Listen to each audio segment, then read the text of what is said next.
Emma went to a small store on a Tuesday afternoon. She wanted to buy a few things for dinner. She did not bring a shopping list because she remembered everything she needed. She picked up some milk and a loaf of bread. Then she walked to the fruit section. She wanted some apples, but they cost too much, so she did not buy them. As Emma walked down another aisle, she saw something on the floor. It was a small gold bracelet. It looked beautiful. She stopped and looked around. Many people were shopping.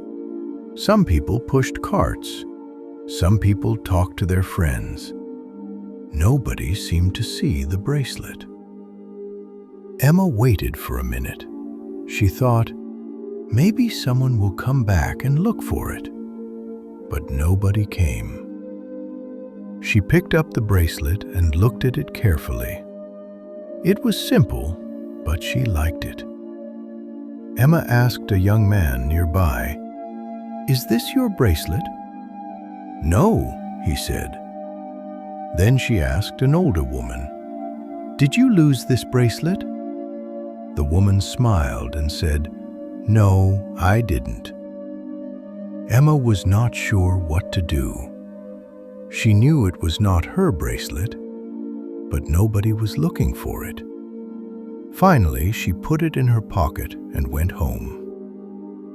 At home, Emma sat in her favorite chair. She took the bracelet out and looked at it again. It was very pretty. She put it on her wrist. It fit perfectly. "I think I will keep it," she said quietly.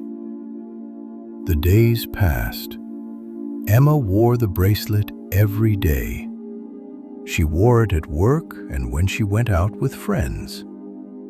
One day, her friend Lucy saw it. "That bracelet looks very nice," Lucy said. "Thank you," Emma replied. About a month later, Emma visited the same store again. Near the entrance, she saw a notice on the wall. It said, "Lost bracelet. I lost a gold bracelet in this store a few weeks ago.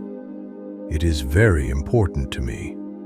If you find it, please call this number."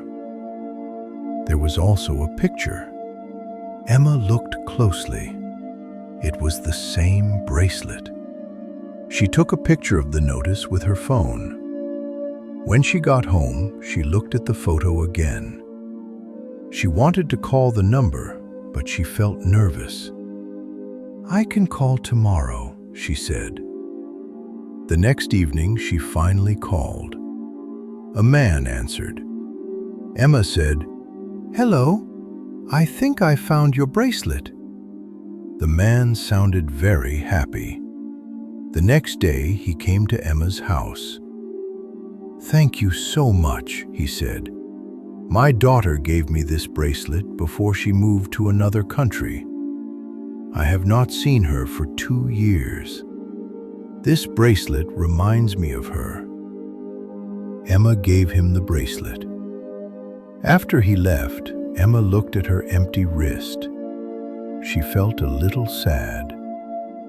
A few weeks later, a small package arrived at her house. Inside was a new bracelet and a short note. The note said, "Thank you for your kindness." Emma smiled.